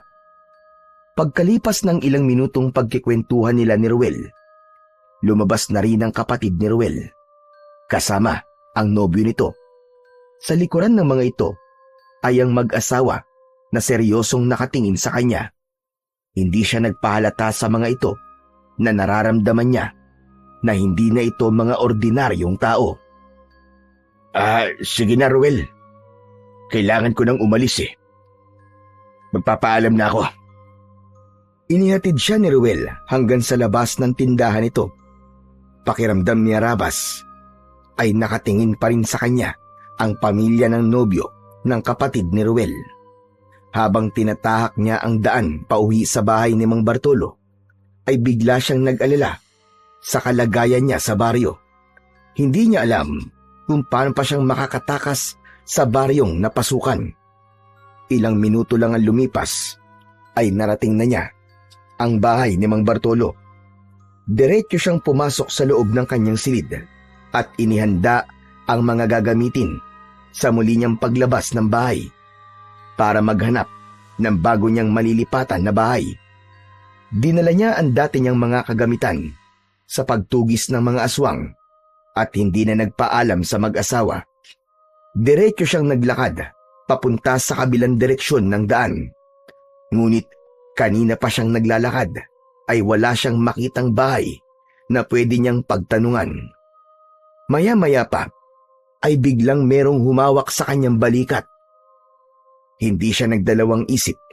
Iniangat niya ang baston at hinarap ang may-ari ng kamay. Inatake niya kagad ng hampas ng baston ang lalaking biglang lumitaw sa kanyang likuran. Kagaya ng sinabi sa kanya ni Lolo Estoy, hindi siya maaaring magtiwala sa mga taong nakapalibot sa kanya. Subalit mahusay ang kanyang kalaban na nakasuot ng salakot. Nakatungo ito kaya hindi niya makita ang muka ng kalaban. Pero tinamaan siya ng suntok nito. Isang malakas na suntok sa kanyang tiyan ang tumama mula sa kamao ng kanyang kalaban. Gumanti siya rito ng palo ng baston. Tinamaan ito sa balikat at napaluhod sa lupa. Saka siya tumambling papunta sa likod nito at sinipa ang likod ng lalaki. Napasubsob sa lupa ang kalaban at napaigik sa sobrang sakit. Aray! Aray ko! Diyos ko po! Nabali yata ang tadyak ko. Ang lakas naman ng pagkakasipa mo, Harabas. Nabali yata ang tadyak ko ah. Aray ko! Gulat na gulat si Harabas nang makilala ang boses ni Mang Estoy. Pangiwi-ngiwi ang mukha nito na nakahawak sa tadyang. Mabilis naman niyang inilalayan ang matanda sa pagtayo. Diyos ko naman, Lolo Estoy. Bakit naman po kayo nagpapanggap na kalaban? Sinubukan lang naman kita. Kung kaya mong gamitin ang baston, hindi ko naman alam na mahusay ka palang makipaglaban. Aray ko! Ang tadyag ko! Ang sakit! Napuruhan mo yata! Huwag niyo na pong uulitin yung Lolo Estoy ah. Paano po kung natuluyan kita? Pambihira naman oo. Paano na lang kung napalakas ang ganti ko? Jesus Mariosep, hindi pa ba napalakas ang ganti mo, Harabas? Nabalian na yata ako ng tadyang. Ano bang ginagawa mo rito? Ako po dapat magtanong sa inyo ng ganyan. Bakit po kayo nandito? Ano ka ba naman, Harabas? Nakalimutan mo na bang dito ako nakatira? Pateka, bakit ka ba nandito sa kakahuyan? Bala ko po sanang maghanap ng ibang bahay na matutuluyan.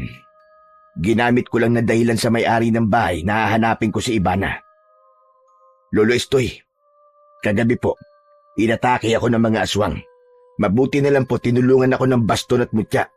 Nalaman ko rin po kung paano ko to gagamitin sa mga aswang. Hindi pa rin natatapos ang pagliligtas sa akin ng mutya. Muntik na po ako makakain ng saging na saba. Lahat ng nakatira sa bahay ng dati kong asawa ay mga aswang. Nakita mo na ba ang asawa mo? Opo, Lolo Estoy. Sa bahay mismo na inuupahan ko. Alam ko po na dating bahay yun ng mga magulang ng asawa ko. Kaya nga po nagulat ako at iba nang nakatira doon. Kumusta naman ang asawa mo? Hindi po siya ayos, Lolo Estoy. Nasa panganib po ang asawa ko. Hindi na po niya ako nakikilala. Nagkita kami kagabi, pero hindi niya ako pinansin. At iba na po ang pangalan niya. Hindi na siya si Ivana, kundi siya na po si Isabel.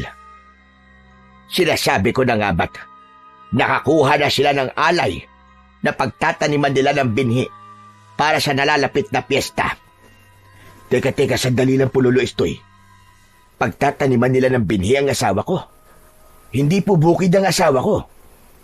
Ang hina naman ang isip mo. Alam mo na yon kung ano ang ibig kong sabihin. Ang binhi na tinutukoy ko ay anak. Isang alay ang asawa mo para gawing palahian ng mga aswang na malik. Sa pamamagitan ni Ivana, magpaparami sila ng lahi. Bukod pa sa paggawa ng aswang ng kanilang pinuno. Ibig niyo pong sabihin nasa panganib po ang buhay ng asawa ko. Oo, dahil magpaparami sila ng lahi sa pamamagitan ng asawa mo, Harabas. Magsasagawa sila ng ritual na gaganapin sa araw mismo ng piyesta ng kulay pulang bilog na buwan. Ang pinuno ng mga aswang na tumangay sa asawa mo ang gumagawa ng mga aswang na malik dahil naniniwala sila na ang paglakas ng kanilang kapangyarihan ay sa pamamagitan ng kanilang magiging anak na gagawin sa pagbilog ng kulay pulang buwan o pista ng mga aswang. Ano pong klaseng nilalang ang mga aswang na malik? Sila ang mga aswang nakahawig ng kahoy. Kasing kapal ng balat ng kalabaw ang kanilang balat. Mga alagad sila ng pinuno ng aswang na siyang lumikha sa kanila para maging isang ganap na halimaw. Parang may mabigat na bato ang dumagan sa dibdib ni Harabas nang marinig ang sinabi ng matanda. Bigla siyang kinilabutan at nag-alala na baka tuluyan ng mapahamak ang kanyang asawa. Bakit pa niya hihintayin ng pista kung pwede naman niyang itakas na si Ivana? Alam ko ang tumatakbo sa isip mo, Harabas. Balak mong itakas ang asawa mo. Hindi yon magiging ganong kadali. Hindi na siya ang asawa mo. Isa na siyang aswang na malik dahil nasa ilalim na siya ng itim na kapangyarihan ng hipnotismo at gayuma. Sa madaling salita, hindi mo siya maaaring ilayo sa pinuno ng mga aswang hanggat hindi nagpapakita ang pulang buwan. Yun ang palatandaan ng kanilang pag-iisang dibdib at pagsasanib ng kanilang katawan. Asawa ko siya, Lolo Estoy. Hindi siya magiging asawa ni Tongtong Saur. At hindi po ako makakapayag na gawin nila kay Ivana ang kahalayan na yun. Kailangan mong iligtas si Ivana sa araw ng pista.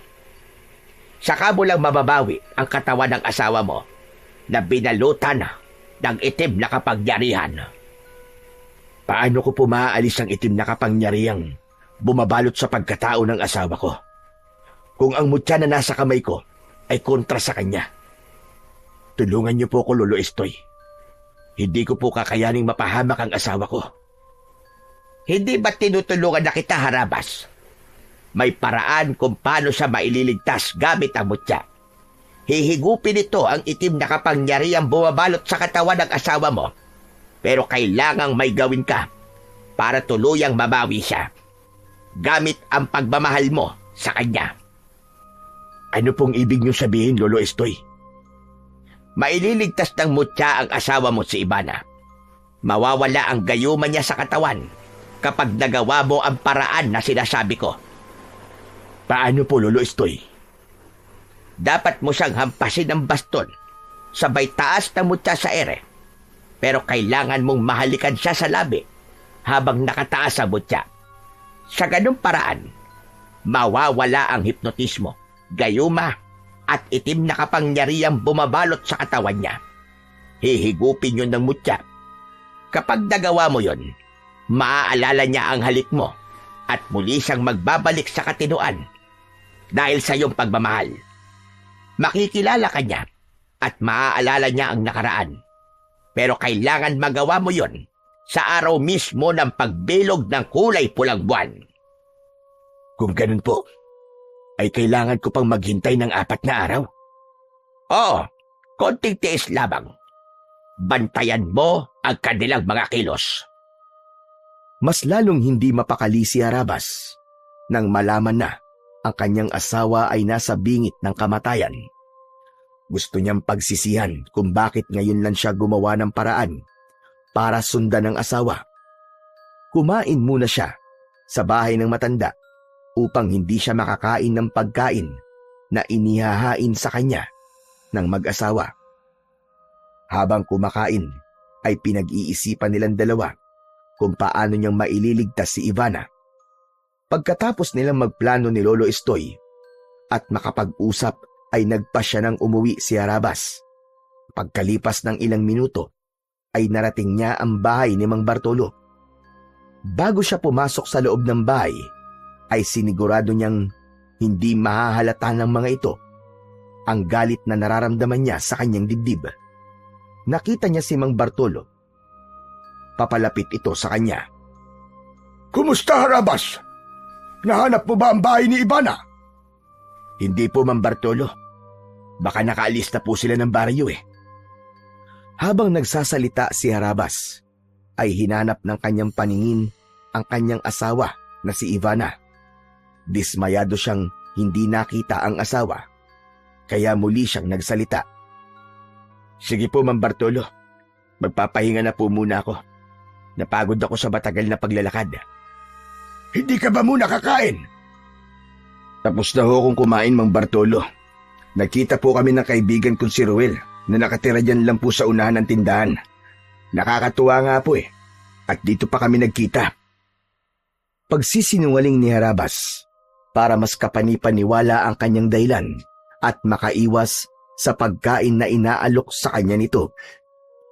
Maya-maya pa ay tinalikuran niya na si Mang Bartolo at pumasok na siya sa loob ng kanyang silid na inuupahan. Pagpasok niya sa kwarto ay matyaga siyang naghintay ng pagdilim ng paligid. Matagal siyang nagbantay sa kanyang asawa at kilos ni Tungtong Sahur. Halos hindi na siya matulog. Masigurado lang ang kaligtasan ni Ivana. Pagkalipas ng 4 na araw, ay dumating na ang gabi na itinakda para sa pag-aalay. Ang nalalapit na oras ng paglitaw ng bilog na kulay pulang buwan. Mula sa kwarto ni Harabas ay narinig niya ang pagbukas ng pinto ng silid ni Tungtong Sahur. Kaya naman, maingat din ang pagbangon ni Harabas para sundan kung saan papunta ang mga ito. Halos mabingi siya sa lakas ng tibok ng kanyang puso dahil sa labis na pag-aalala niya para sa kanyang asawa. Ilang araw din siyang nakabantay kay Ivana at ngayon lang siya nakaramdam ng takot. Sa madilim na bahagi ng daan, nakita ni Harabas na inaalalayan ni Tungtong Sahur si Ivana. Tulala ito at wala sa sarili. Tinahak ng mga ito ang daan papunta sa kakauyan, habang ang kaba sa kanyang dibdib ay palakas ng palakas. Dala ang baston at ang mutya ng pusod ng Supremo ay mabilis na sumunod sa paglalakad si Harabas.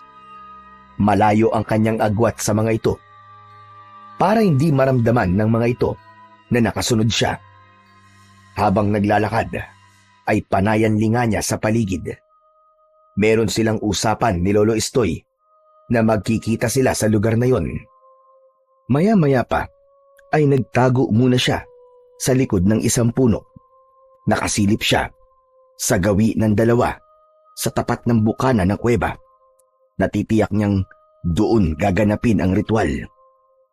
Walang kaalam-alam ang kanyang asawa na gagawin dito ni Tungtong Sahur yun. Akma na sanang lalapit si Harabas sa kinaroroonan ng 2 nang makarinig siya ng mahihinang pag-angil sa kanyang likuran. Ganun na lamang ang panlalaki ng kanyang mga mata nang makita ang mga nilalang na nakangising tumutulo ang malapot na laway sa bibig. Mabuti na lang at nakapasok na sa loob ng kuweba sina Tungtong Sahur at Ibana bago pa siya nahuli ng mga nilalang sa kanyang harapan. Sinasabi ko na nga ba't hindi ka totoong pilay at matagal mo nang alam na kami ang mga aswang na malit. Hindi ako nagkamali sa totoong pakay mo. Balak mong agawin sa amin ang aming alay. Hindi ko aagawin sa inyo ang alay nyo, kundi kukunin ko siya dahil asawa ko siya. Ang anak nyo na si Tungtong Sahur, papatayin ko siya. Huwag kayong magtago sa itsura nyo bilang aswang dahil kilala kita. Ikaw si Mang Bartolo at siya naman si Aling Tanya. Hindi ko hahayaan na magtagumpay kayo sa binabalak nyo sa asawa ko. Hindi mo kami mapipigilan. Matagal naming hinintay ang ganitong pagkakataon, kaya hindi ka magtatagumpay na labanan kami.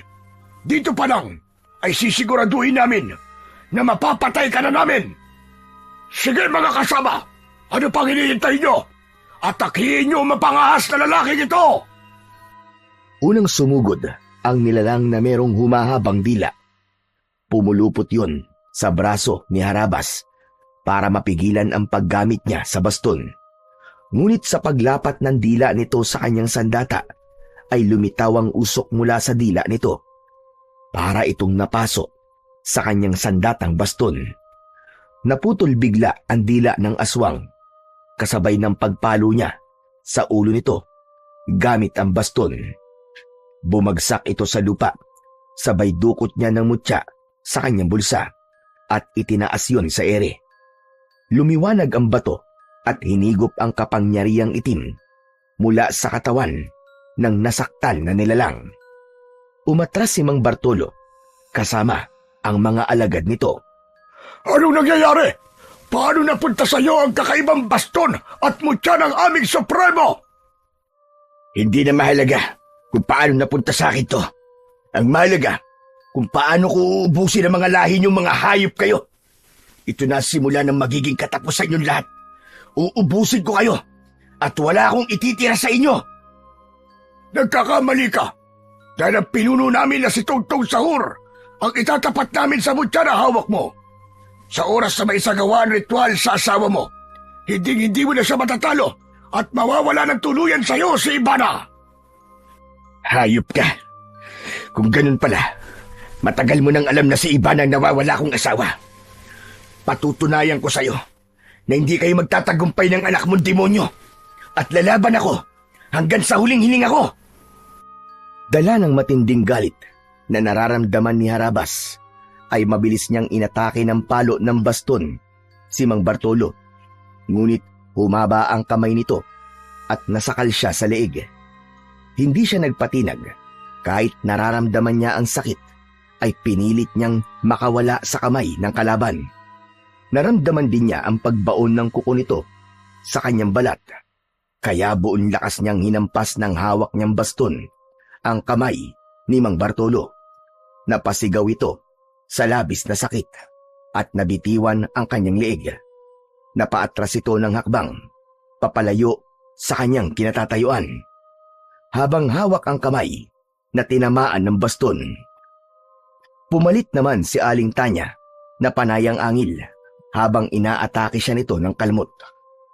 Muntik siyang tamaan sa muka ng matutulis nitong mga kuko, ngunit naiwasan niya ang bawat pag-atake nito.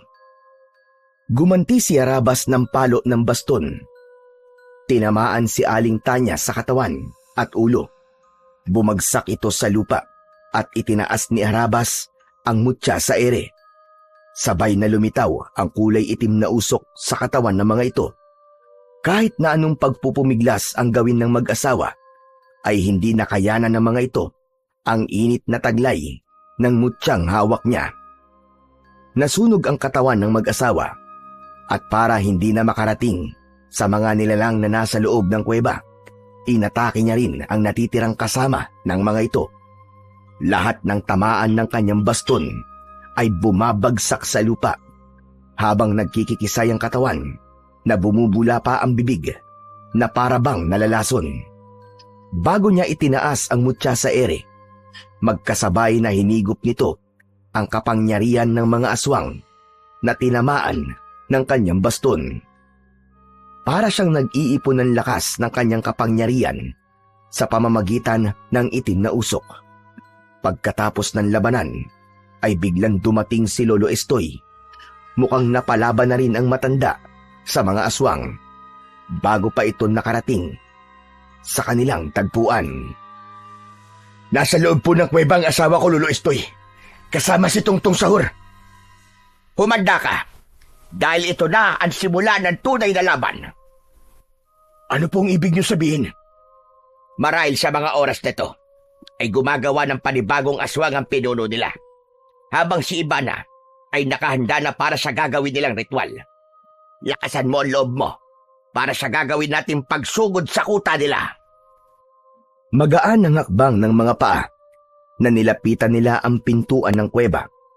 Malakas ang tibok ng puso ni Harabas habang habol ang sariling hininga. Ilang saglit pa ay naririnig na nila ang nakakakilabot na tinig ni Tungtong Sahur habang nagsasagawa ito ng ritual. Hindi pa ito ganap na halimaw dahil normal na boses pa rin ang kanilang naririnig. Para silang nakikinig ng dasal ng matatandang nagpapasyon o pakantang pagdarasal na gamit ang kakaibang lengguwahe. Bigla ang pagtayo ng mga balahibo niya sa katawan. Pakiramdam ni Harabas ay hindi na siya humihinga ng mga sandaling yun. Maya-maya pa ay tumambad sa kanilang paningin ang maliwanag na ilaw mula sa sulo na nakadikit sa batong dingding ng kuweba. Lahat ay nakapikit para siyang pinagsakluban ng langit at lupa nang makita ang kanyang asawa na si Ivana na walang malay na nakahiga sa malapad na bato. Walang anumang suot na saplot sa katawan. Nakagapos ang mga kamay ng kulay itim na baging, habang ang paa ay tuwid na nakalapat sa higaan na bato. Nanginginig ang kanyang mga kamay dahil sa galit. Ni sa panaginip ay hindi niya inaakala na sasapitin yun ng kanyang asawa. Kasunod ng pagsasagawa ng ritual, ang paghahaplas ng malapot na likido sa katawan ni Ivana, si Tungtong Sahur ang nagsagawa ng pagpapahid ng langis. Nahalata ni Lolo Estoy ang galit na nararamdaman ni Harabas. Humidahon ka muna, Harabas. Hindi na sila aabot sa pagsasagawa ng ritual. Dahil sa oras na pumula na ang buwan, ay susugod na tayo sa kanila. Mukhang hindi ko na po matatagalan ng eksenang nakikita ko, Lolo Estoy. Ngayon pa lang, ay parang gusto ko na silang patayin lahat. Halos pabulong ang naging pag-uusap nilang dalawa ni Lolo Estoy. Pero hindi pa rin maitatago sa boses niya ang labis na sama ng loob. Hindi niya inaalis ang kanyang paningin kay Tungtong Sahur na walang tigil sa paghaplas ng langis sa katawan ng kanyang asawa. Para siyang unti-unting sinasaksak ng kutsilyo sa kanyang dibdib. Pakiramdam niya ay para siyang nauupos na kandila habang nakikitang walang malay ang asawang si Ivana. Mahal na Panginoon ng dilim, dinggin mo ang aking panalangin. Nasa harapan mo ang aking alay. Isang pagpapakita ng katapatan sa iyo. Pakinggan mo at pagmasdan mo kung paano ko sa iyo ihaharap ang babaeng itinakda para magdala sa aking binhi. Napaangat sa pagkakaupo si Harabas. Gusto niya nang tapusin ang laban at patayin ang pinuno ng mga aswang. Anong ginagawa mo, Harabas? Baka makita niya tayo. Hintayin na muna natin na pumula ang buwan. Ilang minuto na lang. Hindi po ako mananahimik lang dito, Lolo Estoy. Habang pinapanood ang ginagawa niya sa asawa ko, ako mismo ang papatay sa kanya. Kabitin mo ang isip mo, Harabas. Masisira ang mga plano natin kapag nagising si Ivana na hindi pa pumupula ang buwan at hindi natatapos ang ritual ng pag-aalay. Hinding-hindi mo na siya mababawi kahit kailan. habang buhay na siyang magiging aswang at magdadala ng anak ng halimaw sa kanyang sinapupunan. Kaya makinig ka sa akin. Pero, Lolo Estoy, baka saktan nila ang asawa ko. Magtiwala ka sa akin. Nangyari na rin ito sa anak ko noon. Kaya alam ko ang ginagawa ko. Hindi na nagpumilit pa si Harabas.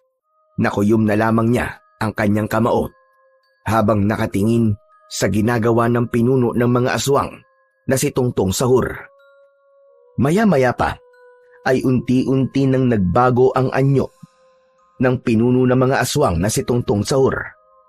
Mula sa pagiging tao ay nagbago na ang itsura ng balat nito.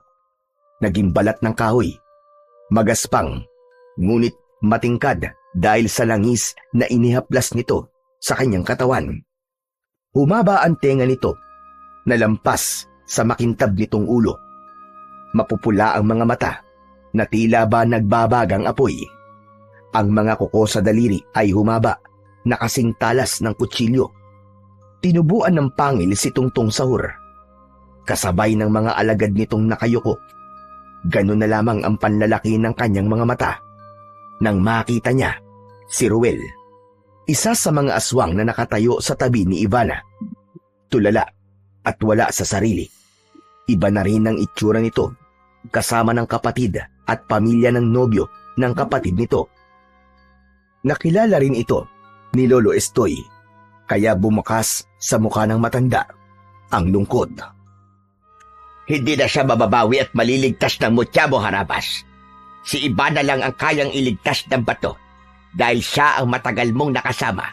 Si Ruel, magiging bahagi na siya ng kasamaan ng aswang.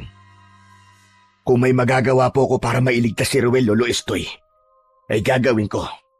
Susubukan kong iligtas siya. Dahil isa siyang mabuting tao. Hindi niya dapat sapitin ito. Hindi ako sigurado. Ngunit isa lang talaga ang alam kong maililigtas ng mutya. Si Ivana lang dahil siya ang asawa mo. Magsasalita pa sana si Harabas nang marinig nila ang muling pag-alingaw-ngaw ng boses ni Tungtong Sahur. Naamoy ko na ang pagsilip ng pulang buwan. Subalit nararamdaman ko na merong kakaibang nilalang sa paligid natin. Hanapin niyo ang naaamoy kong nilalang sa paligid. Nagtataglay siya ng itim na kapangyarihan mula sa ating mga kasama. Kung hindi ako nagkakamali, nandito ang lalaking nagmamay-ari sa ating alay. Napaunat ng tayo sa pinagtataguan si Harabas. Sakto yun ng pagsanib ng pulang buwan sa paglitaw ng liwanag nito sa kalangitan. Sabay-sabay na umalulong na parang aso ang mga aswang na malik at kagad silang nakita ng mga halimaw sa loob ng kuweba. Ngayon, ipakita mo na ang galit mo kanina, Harabas! Sige na! Hulihin sila at wag na wag niyong patatakasin!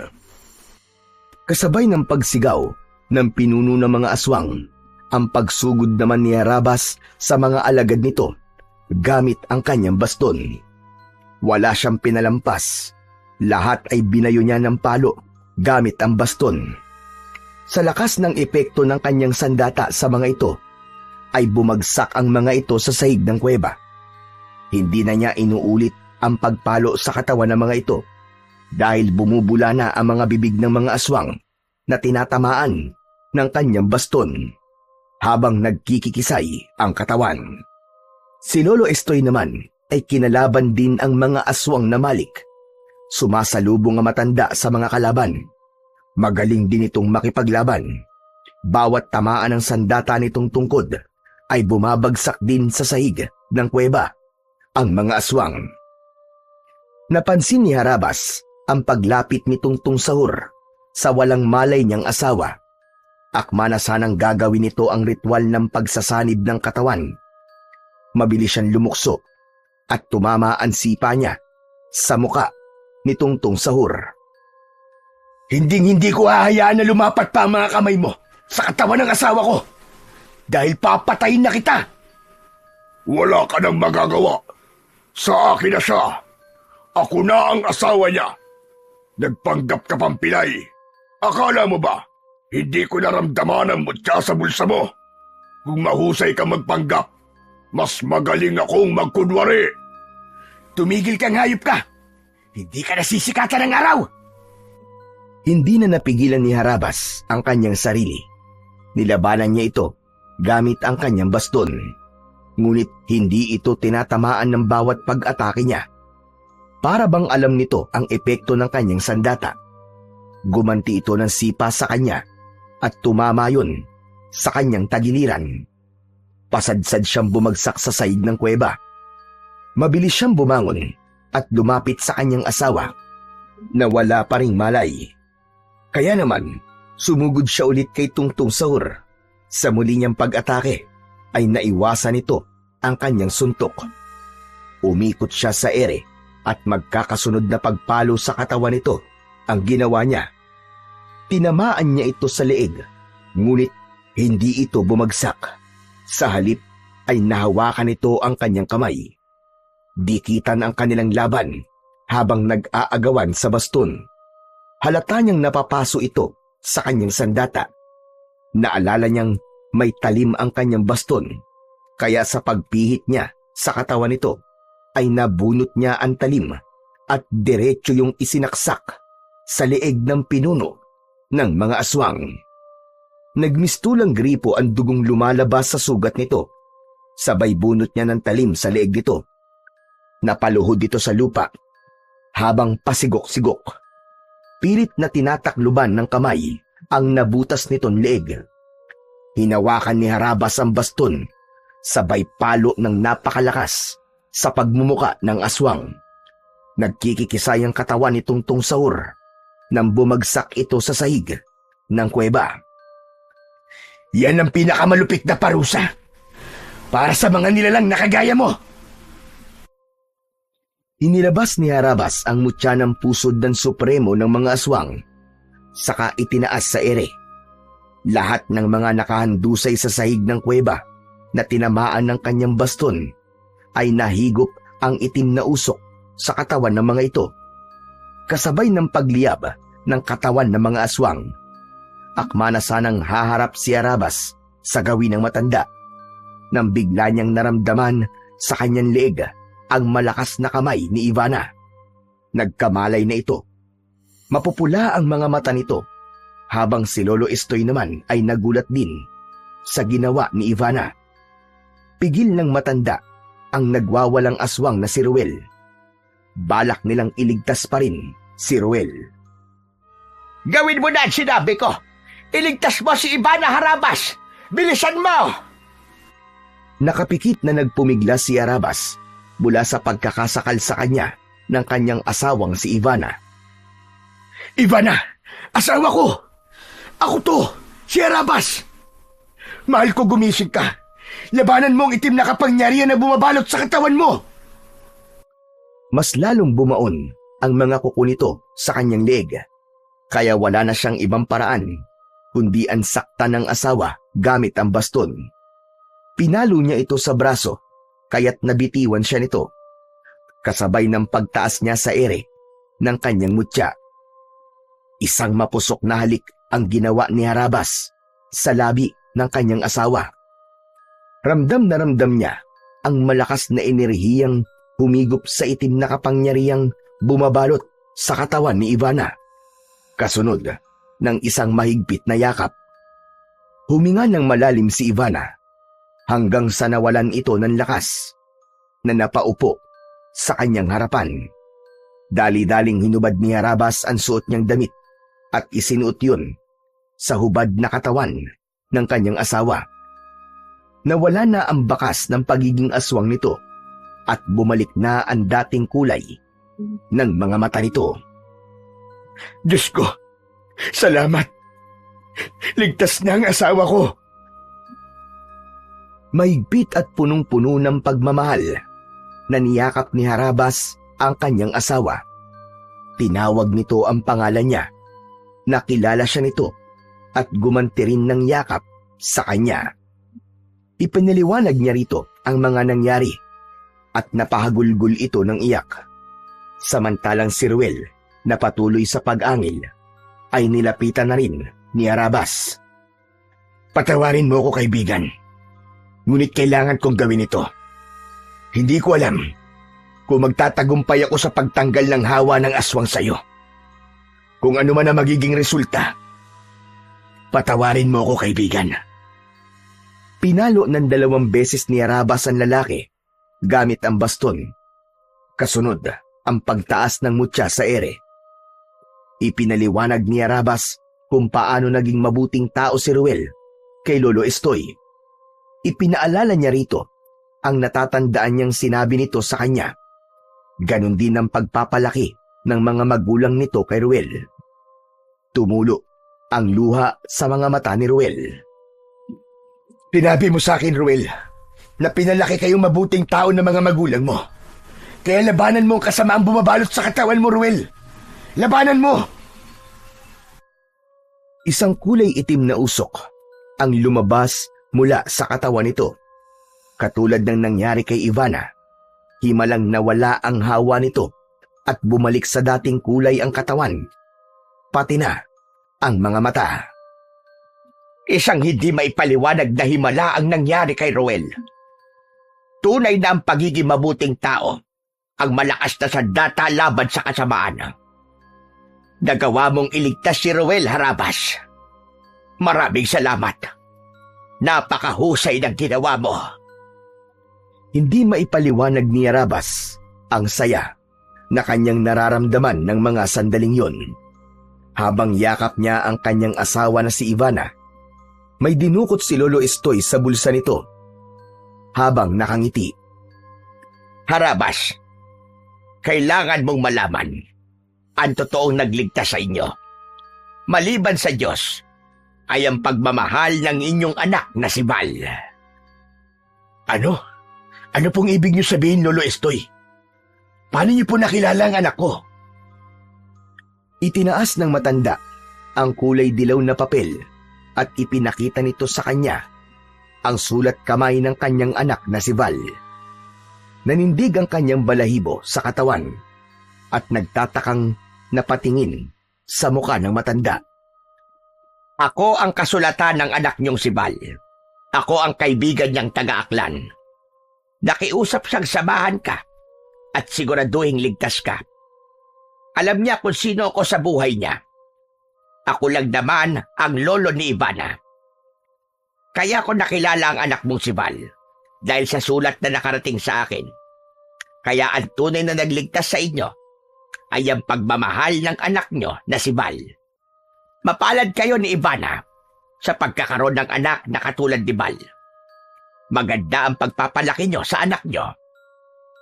Naluluwang kinuha ni Harabas ang dilaw na papel sa kamay ni Lolo Estoy at kitang-kita niya na nanggaling ngayon sa sulat ng kanyang anak. Lolo ang tawag ni Val kay Lolo Estoy. Nandun din ang pakiusap na iligtas din ang ina nito. Kaya sa simula pa lang ay planado na ng matanda ang pagtulong sa kanya. Walang masabi si Arabas sa kanyang mga natuklasan, pati na sa katotohanan na totoong lolo ni Ivana, si Lolo Estoy. Nang gabing yun ay kasama na nila ang matanda sa pagluwas nila papunta sa Padan Antique. Kasabay si Ruel na labis na nagluluksa sa nangyari sa kapatid. Kulang na lang ay paliparin ni Arabas ang sasakyan para lamang makita ang kanyang anak na si Val. Hindi siya makapaniwala na magagawa yun ng kanyang anak. Pagkalipas ng 1 oras na pagbabiyahe, ay narating na nila ang malawak na palayan. Walang mapagsidlan ng tuwa ang mag-asawa nang makita ang anak na tumatakbo papalapit sa kanila. Isang mahigpit na yakap ang pinakawalan ng mag-asawa para sa kanilang pinakamamahal na anak.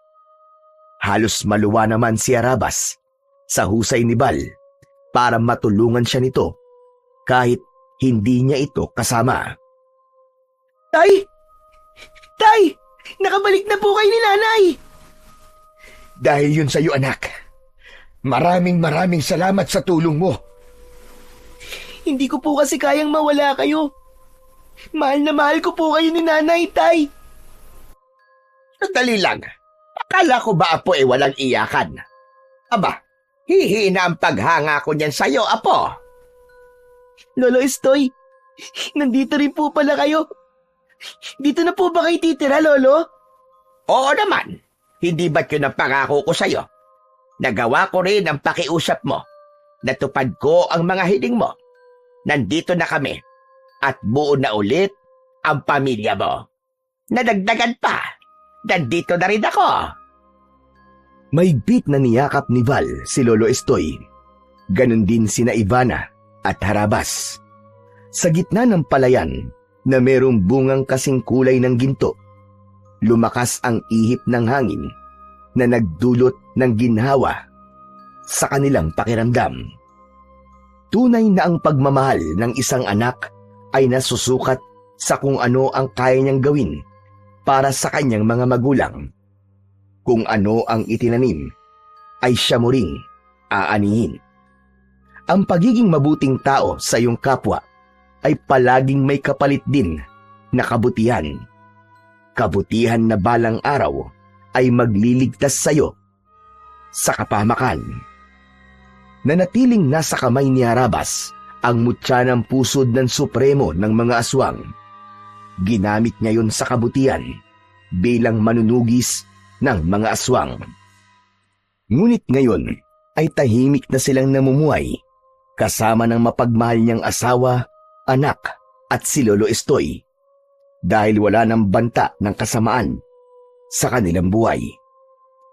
Nanatili silang tahimik at payapang namumuhay sa kanilang baryo na puno ng pagmamahalan at nangako sila sa isa't isa na kahit kailan ay hinding-hindi na sila magkakahiwalay at magkakasama at tulong-tulong silang haharap sa bawat pagsubok ng buhay.